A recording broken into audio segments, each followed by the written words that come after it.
నిన్న నిర్మల్ వేదికగా ఒక ఇథనాల్ ఫ్యాక్టరీకి సంబంధించినటువంటి ల్యాండ్ పుల్లింగ్లో భాగం కావచ్చు, ఇంకా వివిధ కారణాలు కావచ్చు, మొత్తానికైతే అక్కడ ఉన్నటువంటి ప్రజలు తిరగబడినటువంటి విషయం మన దృష్టికి వస్తూ ఉంది. దానిపైన చాలా విపులంగా మాట్లాడుకోవాల్సిన అవసరం అయితే ఉంది. అందుకే ఈరోజు పెద్ద ఎత్తున నమస్తే తెలంగాణ కూడా దాన్ని కవర్ చేసే ప్రయత్నం చేసింది. సో నమస్తే తెలంగాణ ఎందుకు కవర్ చేసింది అనేటువంటి కోణంలో ఒక్కసారి మనం దాని గురించి కూడా క్లియర్గా మాట్లాడేటువంటి ప్రయత్నం చేద్దాం. మిత్రులారా, ముందుగా ఒక్కసారి దీనిలో చూసినట్లయితే ఇథనాల్ మంటలు పరిశ్రమ వద్దని NH61 పై అర్ధరాత్రి దాకా ఆందోళన. ఆర్డీఓ వాహనానికి నిప్పు. నచ్చ చెప్పేందుకు వచ్చిన ఆర్డీఓను గెరావ్ చేసిన మహిళలు తిరిగి వెళ్తుండగా కారులోనే 6 గంటల పాటు నిర్బంధం. కలెక్టర్ వచ్చి లిఖిత పూర్వక హామీ ఇవ్వాలని గ్రామస్తుల పట్టు. భారీ బలగాలతో వచ్చి ఆర్డీఓను తీసుకెళ్లినటువంటి పోలీసులు. అధికారి వాహనాన్ని ధ్వంసం చేసి నింపిపెట్టిన రైతులు. ఎముకలు కొరికే చలిలో అర్ధరాత్రి రోడ్డుపైన కుటుంబాలు. లగచర్ల గంట తలపించిన దిలావర్పూర్ తిరుగుబాటు అంటూ చూస్తూ ఉన్నాం కదా. అసలు ఈ ఇథనాల్ ఫ్యాక్టరీకి సంబంధించినటువంటి పర్మిషన్ ఎప్పుడు వచ్చింది, ఎవరిచ్చారు, ఈ కంపెనీ ఎవరిది, ఈ కంపెనీకి ఉన్నటువంటి ఒక రాజకీయ పార్టీకి సంబంధం ఏంటి అనేటువంటి కోణంలో మనం ఒకసారి మాట్లాడితే ఈ యొక్క పత్రిక అందరికీ తెలుసు. నమస్తే తెలంగాణ పత్రిక అనేది కేసీఆర్ కరపత్రిక అనే విషయం అందరికీ కూడా తెలుసు. బీఆర్ఎస్ పార్టీకి సంబంధించినటువంటి కరపత్రిక అనే విషయం అందరికీ తెలుసు. అయితే ఇది ఇప్పుడు ఎందుకు రాస్తా ఉంది అనేటువంటి కోణంలో కూడా ఒక్కసారి మనం మాట్లాడాల్సిన అవసరం అయితే ఉంది. ఎక్కడైతే ఇథనాల్ ఫ్యాక్టరీ ఏదైతే ఉందో ఇది నిర్మల్లోని దిలావర్పూర్ అనేటువంటి విలేజ్ సంబంధించి కావచ్చు, పక్కన గుండ్లపల్లి అనేటువంటి ఒక 4 విలేజ్లకు సంబంధించినటువంటి ముఖ్యంగా దిలావర్పూరే మెయిన్. దిలావర్పూర్ గ్రామం ఏదైతుందో ఈ గ్రామంతో పాటు ఒక 4 గ్రామాలు ఈ యొక్క ఇథనాల్ ఫ్యాక్టరీకి సంబంధించినటువంటి ల్యాండ్స్ కొంతమేర ఇవ్వడం జరిగింది.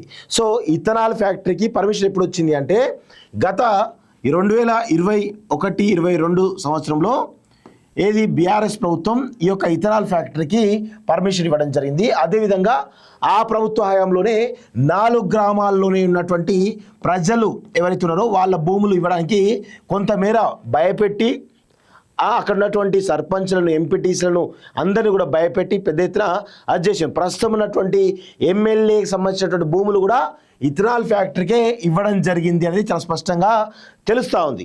అయితే ఇక్కడ కొన్ని విషయాలు మాట్లాడుకుంటే ఆనాడు నిర్బంధంలో ఉంచి ఆ 4 గ్రామాల ప్రజలను భయపెట్టి అనేక రకాల ఇబ్బందులకు గురి చేసి ఆ 4 గ్రామాల్లో ఈరోజు ఇథనాల్ ఫ్యాక్టరీ కోసం ల్యాండ్ను ఈరోజు పుల్ చేయడం జరిగింది. ఇది వాస్తవం. సో ఇప్పుడు ఎందుకు ప్రజలు తిరగబడుతూ ఉన్నారంటే ప్రభుత్వం మారింది, అసలు మాకు భూములు ఇవ్వడం ఇష్టం లేదు, వాళ్ళు ఇచ్చినటువంటి ప్యాకేజ్ కూడా మమ్మల్ని భయపెట్టి తక్కువ ధరకు ఇప్పించుకున్నారనేటువంటి కోణంలో ప్రజలు రియలైజ్ అయ్యి పెద్ద ఎత్తున అక్కడ ఆందోళన చేస్తున్నటువంటి విషయం వాస్తవం. సో ఇప్పుడు దీనికి పర్మిషన్ ఇచ్చింది ఎవరా అంటే బీఆర్ఎస్ పార్టీకి సంబంధించినటువంటి వాళ్ళు. ఈ పర్మిషన్ ఇవ్వడానికి ప్రధానమైనటువంటి కారణం ఏంటంటే ఆనాడు 2 మంత్రులు, అంటే దీనిలో కల్వకుంట్ల కాలకేయులతో పాటు 2 మంత్రులు కీలకంగా ఉన్నారు. ఒకరేమో ఆ నిర్మల్ జిల్లాకు సంబంధించినటువంటి ఇంద్రకరణ్ రెడ్డి, అదేవిధంగా ఇంకొకరేమో ఒక మాజీ మంత్రి, ఆయన కూడా హైదరాబాద్ సంబంధించినటువంటి ఒక మాజీ మంత్రి. సో వీళ్ళిద్దరూ కలిసి అక్కడ చాలా పెద్ద ఎత్తున ఇంద్రకరణ్ రెడ్డి మెయిన్ అక్కడ 4 గ్రామాల ప్రజలని భయపెట్టి వాళ్ళ తాబేదారులతో భయపెట్టి అనేక రకాల ఇబ్బందులకు గురి చేసి ప్రజలకు ఒక భయానక వాతావరణంలో వాళ్ళ ఊర్లో ఉన్నటువంటి కొంతమంది యువతను తీసుకుపోయి పోలీస్ స్టేషన్లలో కొట్టించి బెదిరించి తర్వాత భూములు ఇది తక్కువ ధరకే గుంజుకోవడం జరిగింది. ఇది 2021 ఆ టైంలో జరిగినటువంటి సంఘటన. సో ఇప్పుడు ఎందుకు వివాదం అవుతుంది అనేటువంటి విషయం కూడా మాట్లాడాలి. అయితే ఈ యొక్క ఇథనాల్ ఫ్యాక్టరీ ఎవరిది అంటే ఒక ఆంధ్రప్రదేశ్ సంబంధించినటువంటి ప్రస్తుత మంత్రి ఎవరైతే ఉన్నారో ప్రస్తుత మంత్రికి సంబంధించినటువంటి ఇథనాల్ ఫ్యాక్టరీ అని చెప్పేసి తెలుస్తూ ఉంది. అయితే ఈయన ఎవరే అంటే ఒక మాజీ మంత్రికి స్వయాన అల్లుడు. ఈ ఎవరైతే మాజీ మంత్రి ఉన్నో బిడ్డనిచ్చినటువంటి అల్లుడు. ఇది వాస్తవం. సో ఇప్పుడు వివాదం ఎందుకు అవుతా ఉన్నది అనేది కూడా ఒకసారి చూడాలి. అదేవిధంగా ఇథనాల్ వల్ల ఏం జరగబోతుంది అనేది ఒకసారి చూసినట్లయితే ఇథనాల్ ఫ్యాక్టరీ వల్ల వచ్చేటువంటి వ్యర్థాలు కానీ పొల్యూషన్ కానీ ఏవైతే ఉన్నాయో ఇవన్నీ కూడా పొల్యూషన్ కానీ వ్యర్థాలు కానీ ఇవన్నీ ఎక్కడ ఉన్నాయంటే ఈ దిలావర్పూర్ ఎక్కడ ఉంటుందంటే ఎస్ఆర్ఎస్పి శ్రీరామ్ సాగర్ ప్రాజెక్ట్ ఉంటుంది కదా, శ్రీరామ్ సాగర్ ఎస్ఆర్ఎస్పి ప్రాజెక్ట్ అవుతుందో ఈ ప్రాజెక్ట్ సంబంధించినటువంటి బ్యాక్ వాటర్ అన్నీ కూడా ఈ ఊరు వెనకాల నుంచే పోతూ ఉంటాయి. బ్యాక్ వాటర్ ఏది ఈ దిలావర్పూర్తో పాటు గుండ్లపల్లి అనేటువంటి 4 గ్రామాలకు సంబంధించినటువంటి ఈ విలేజ్ నుంచే ఈ శ్రీరామ్ సాగర్ సంబంధించినటువంటి బ్యాక్ వాటర్ అనేవి వెళ్తూ ఉంటాయి. సో ఇవన్నీ కూడా గోదావరి నదిలో కలుస్తూ ఉంటాయి. ఈ గోదావరి నదిలో కలవడము, అదేవిధంగా ఈ యొక్క పొల్యూషన్, ఇథనాల్ ఫ్యాక్టరీ నుంచి వచ్చేటువంటి పొల్యూషన్ కావచ్చు, వ్యర్థాలు కావచ్చు, ఇవన్నీ కూడా ఈ బ్యాక్ వాటర్లోకి పోవడం, ఆ తర్వాత ఈ బ్యాక్ వాటర్ నుంచి గోదావరి నదిలో కలవడం ద్వారా ఇప్పుడు ఈ గోదావరి నది మొత్తం కూడా కలుషితమయ్యేటువంటి ప్రమాదం ఉన్నది. అందుకే ఆనాడే పర్యావరణవేత్తలు కానీ చాలామంది కానీ ఆనాడే ఈ ఫ్యాక్టరీ వల్ల గోదావరి నది కలుషితమయ్యే అవకాశం ఉంది, తెలంగాణ జీవన విధానం ఏదైతుందో చాలా పెద్ద ఎత్తున డిస్టర్బ్ అయ్యేటువంటి అవకాశం ఉంది అనేటువంటి విషయం కూడా తెలుస్తూ ఉంది. సో ఇక్కడ బ్యాక్ వాటర్ సంబంధించినటువంటి కెనాల్ ఏదైతుందో ఇది నిర్మల్ నుంచి ఆదిలాబాద్ మీదుగా ఇట్లా గోదావరి నదిలో కలుస్తుంది. సో మొత్తానికైతే గోదావరి నాశనం చేయడం కూడా ఈ ప్రాజెక్ట్ యొక్క వచ్చేటువంటి వ్యర్థాలు గోదావరి నాశనానికి కారణమయ్యేటువంటి అవకాశం అయితే కనబడుతూ ఉన్నాయి. ఆనాడు బీఆర్ఎస్ పార్టీ ఆనాడు ఎప్పుడు కూడా ఈ యొక్క ఫ్యాక్టరీని వ్యతిరేకించిన పక్కన పెట్టండి, ఈ ఫ్యాక్టరీకి అనేకమైనటువంటి అనుమతులు కూడా ఇవ్వడం జరిగింది. ఇక్కడ ఇంద్రకరణ్ రెడ్డి ఆనాడు ఎన్విరాన్మెంటల్ మినిస్టర్గా ఉన్నాడు, కావాల్సిన పర్మిషన్లు ఇవ్వడం జరిగింది. దీని వెనకాల మాజీ మంత్రి ఉన్నాడు. అదేవిధంగా ఇప్పుడు ప్రస్తుతం ఉన్నటువంటి ఏపీ ఎంపీ కూడా, ఈ ఏపీ ఎంపీ ఇథనాల్ ఫ్యాక్టరీ ఆయన ఎవరికి మామ అంటే మాజీ మంత్రికి అల్లుడవుతాడు. సో ఇదే విధంగా బీఆర్ఎస్ పార్టీలో ఉన్నటువంటి కేసీఆర్, కల్వకుంట్ల కాలకీలందరూ కలిసి ఆ ఇథనాల్ ఫ్యాక్టరీ పెట్టడానికి కీలకమైనటువంటి పర్మిషన్స్ కూడా పెద్ద ఎత్తున ముడుపులు తీసుకొని ఇచ్చారనేటువంటి ఒక అపవాదు కూడా ఉన్నది. అదేవిధంగా ఆనాడే అన్ని క్లియరెన్స్లు ఇవ్వడం జరిగిందండి. ఓన్లీ ఆ ఫ్యాక్టరీ ఎస్టాబ్లిష్ కన్స్ట్రక్షన్ తప్ప మిగతా క్లియరెన్స్ అన్నీ కూడా ఇవ్వడం జరిగింది.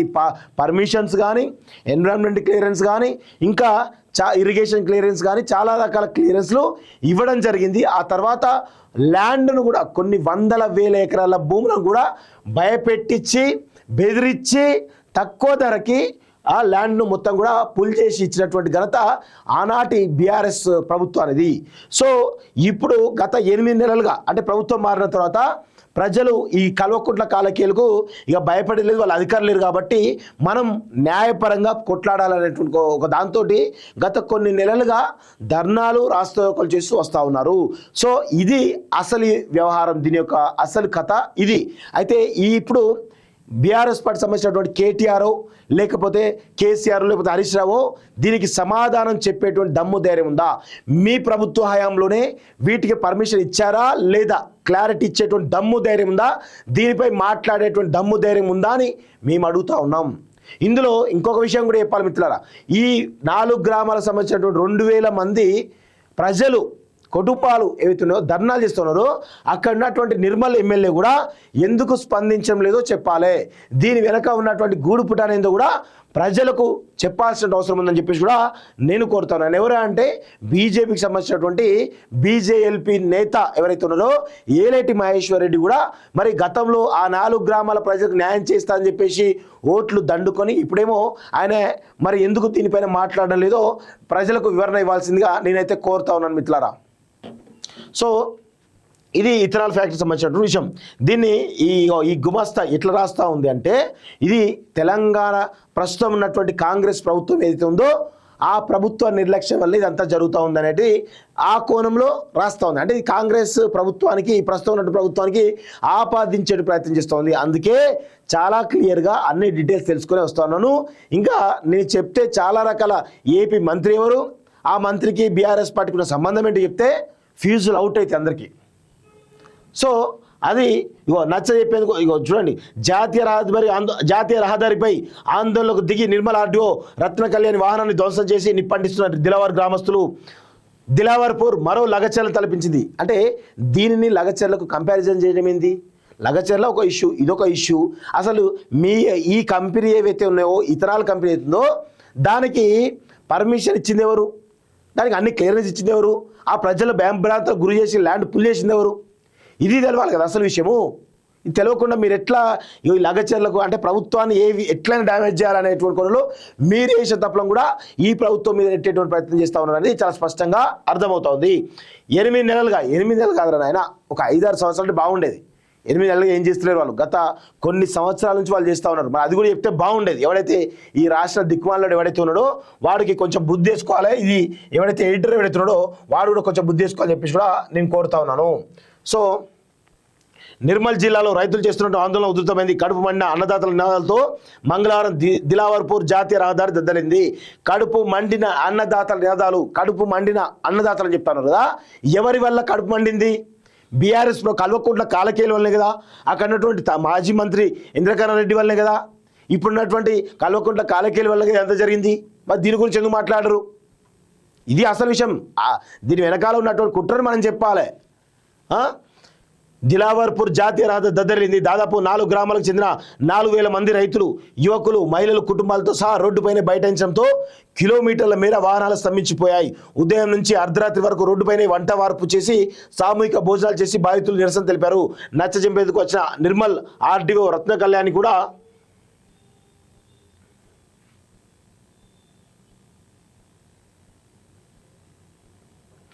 అడ్డుకున్నారు. కలెక్టర్ వచ్చి లిఖితపూర్వకంగా హామీ ఇచ్చేదాకా ఇక్కడి నుంచి వెళ్ళేది లేదని భీష్మించి కూర్చోవడంతో చేసేదేం లేక తిరిగి వెళ్తున్న ఆర్డీఓను మహిళలు చుట్టుముట్టారు. దాదాపు 6 గంటలకు పైగా ఆమెను వాహనంలోనే నిర్బంధించారంటూ చూస్తున్నాం.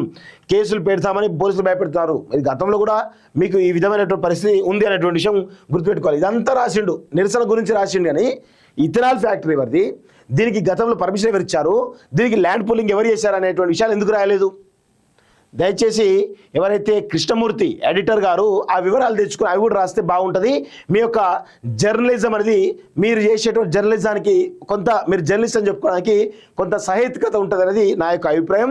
దయచేసి కృష్ణమూర్తి గారు, నమస్తే తెలంగాణ ఎడిటర్ ఎవరైతే ఉన్నారో, నిజంగా మీరు జర్నలిస్ట్ అయితే ఆ ఇథనాల్ ఫ్యాక్టరీ దానికి ఎప్పుడు ప్రారంభం జరిగింది, ఎవరు పర్మిషన్ ఇచ్చారు, ఎన్విరాన్మెంట్ క్లియరెన్స్ కానీ ఇతర క్లియరెన్స్ ఎవరు ఇచ్చారు, అది ఎవరిది అనేటువంటి విషయాలను బయట పెడితే మీ యొక్క జర్నలిజం విలువలకు బాగుంటుంది. కానీ ఇక వేరే అనుకుంటే మాత్రం ఇక మిమ్మల్ని జర్నలిస్ట్ కాదు, కేసీఆర్ తాబేదారుగా, కేసీఆర్ బానిసగా, కేసీఆర్ చెంచాగా, కల్వకుంట్ల కాలకేయులకు బానిసగా నిన్ను చూడాల్సి వస్తున్నది నా యొక్క అభిప్రాయం. అది గుర్తుపెట్టుకోవాలి కృష్ణమూర్తి ఎడిటర్ నమస్తే తెలంగాణ గారు.